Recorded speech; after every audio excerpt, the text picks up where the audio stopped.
The Mama Take Heart podcast with Sabrina Rettle is brought to you by Life Audio and is a part of our Faith Toolkit series. For more inspirational, faith-affirming podcasts, visit lifeaudio.com. Welcome to Mama Take Heart, Understanding Your Gen Z Girl. I'm your host, Sabrina Rettle, here to help you be the compassionate, gospel-centered, and influential voice in your girl's life. Today, we're going to talk about a part of growing up that's typical and important in adolescent development, but it can be daunting for us as parents. It's your girl's need for autonomy and agency.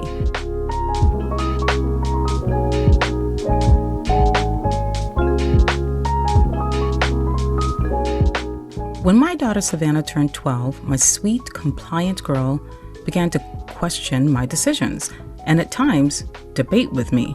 Her usual obedience began to lag. The why stage was back. Remember when they're little and everything is why? Why, mommy? But now my little girl was growing up and asking, why can't I wear makeup? Why do I have to wear my hair in ponytails? Why can't I wear skinny jeans? I remember when we suggested that she participate in a sport like track. And she said or asked, why would I want to run? She had no interest. It seemed like everything was a battle. I finally realized it didn't have to be a battle and that what she was doing was normal for tweens and teens.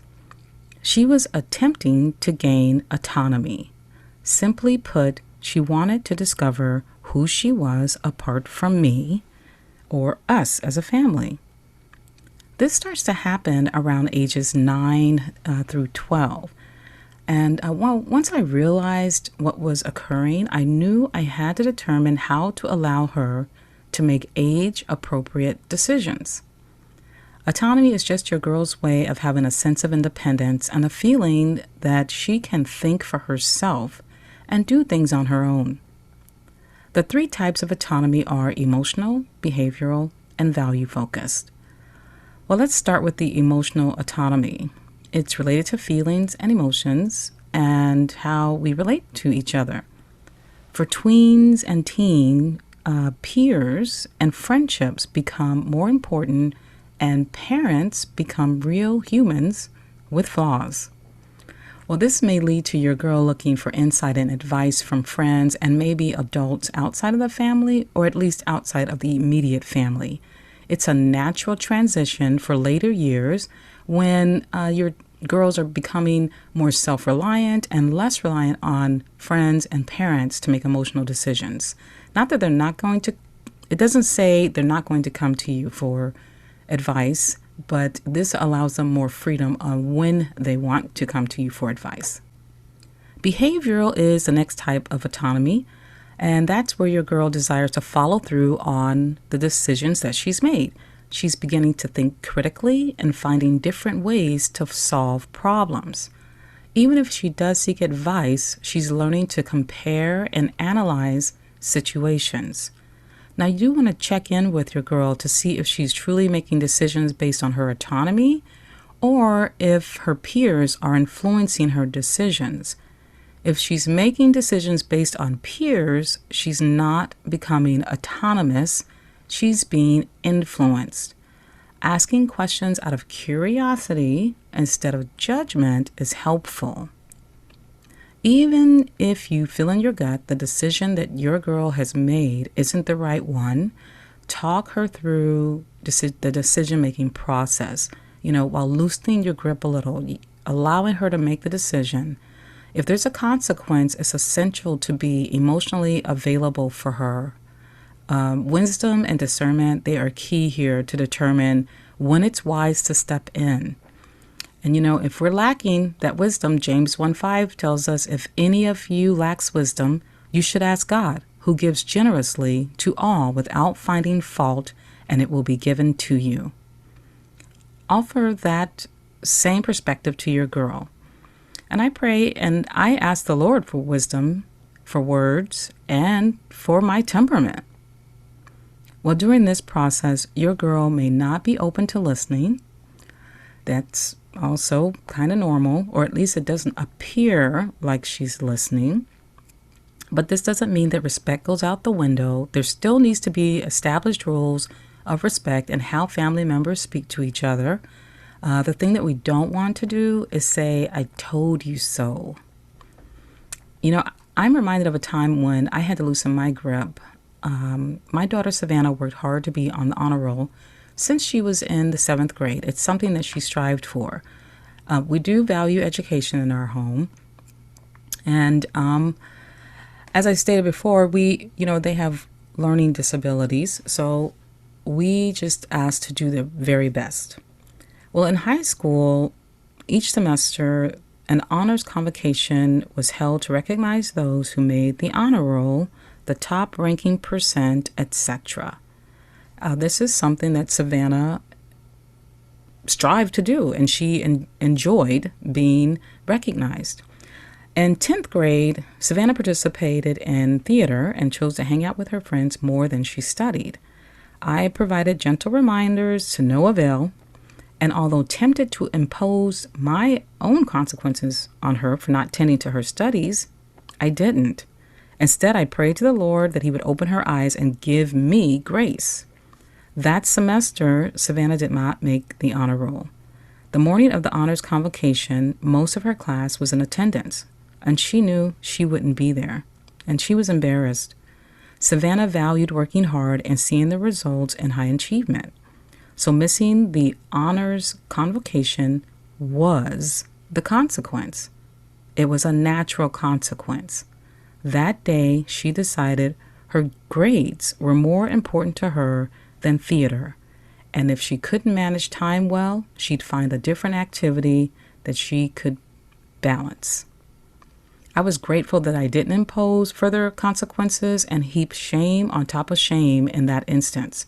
Instead, I praised her ability to learn from her mistakes. Notice I said in that instance, because I am not a perfect parent and I have made plenty of mistakes. I've learned from and continue to grow in my parenting, which means I still make mistakes and learn.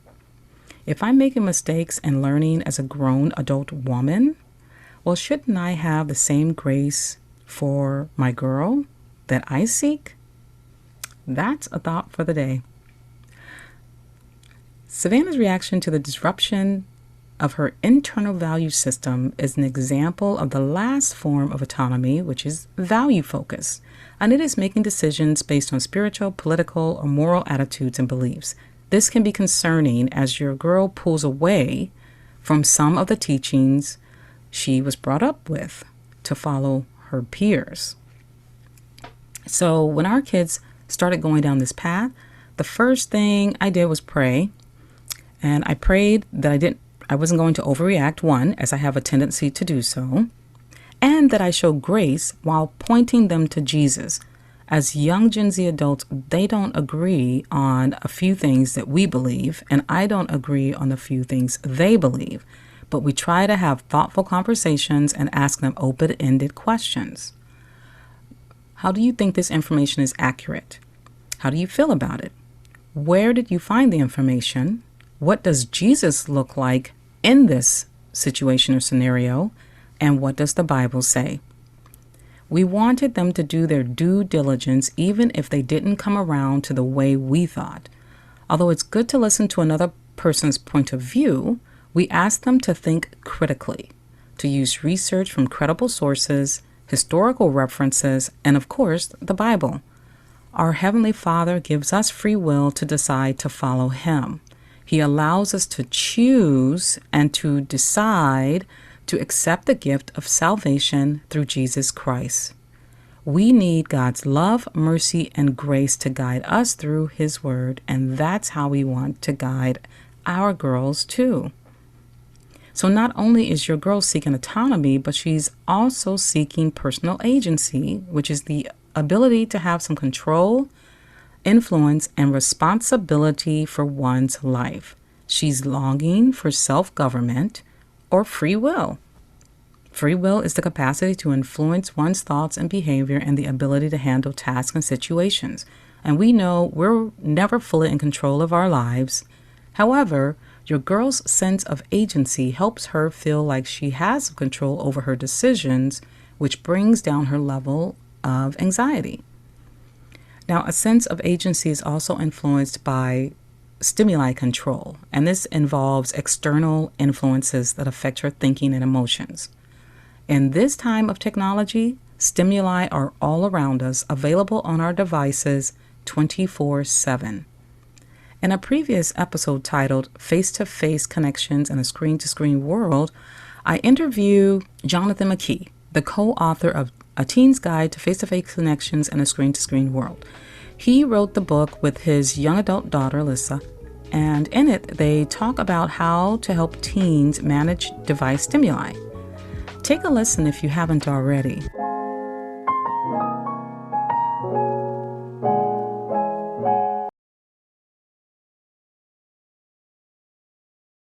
Okay, so agency. When your girl has some sort of control or power in small areas of her life, it can help her become more resilient and her trust in herself and decision making.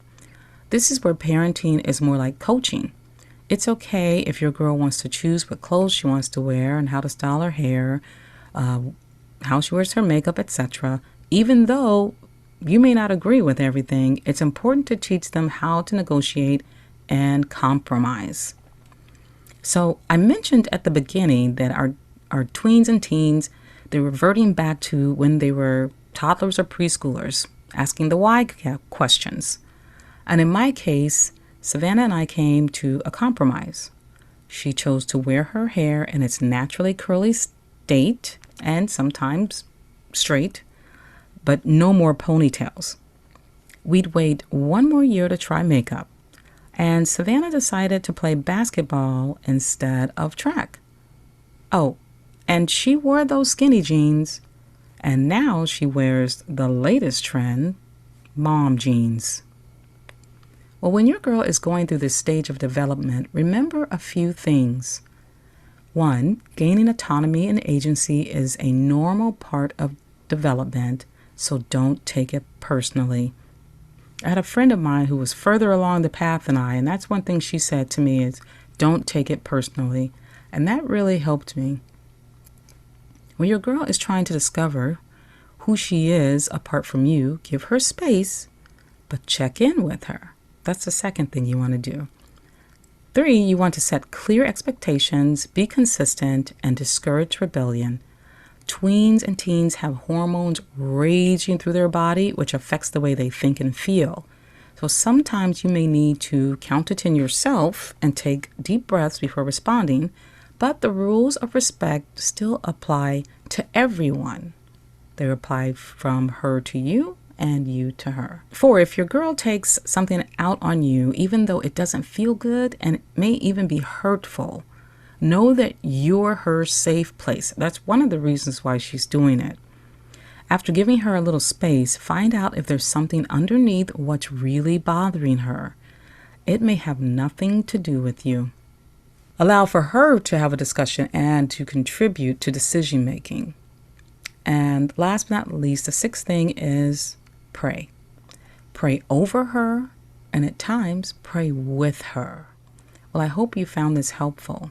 For more important or helpful information, check out access.org to sign up for their Cultural Translator newsletter, where every Friday they offer a weekly rundown of the latest happenings in pop culture. They do a great job of translating Gen Z's slang, music, and culture for you. I received the newsletter and I learned things I did not know. Also, for more articles on autonomy and agency, you can check out verywellfamily.com. Remember, God is for you and you're not alone. With His Spirit, you are filled with courage and strength of purpose. So don't fret, Mama. Instead, take heart. Mama Take Heart is a production of Life Audio and the Salem Web Network. If you liked what you just listened to, would you take a second and leave us a rating in your favorite podcast app?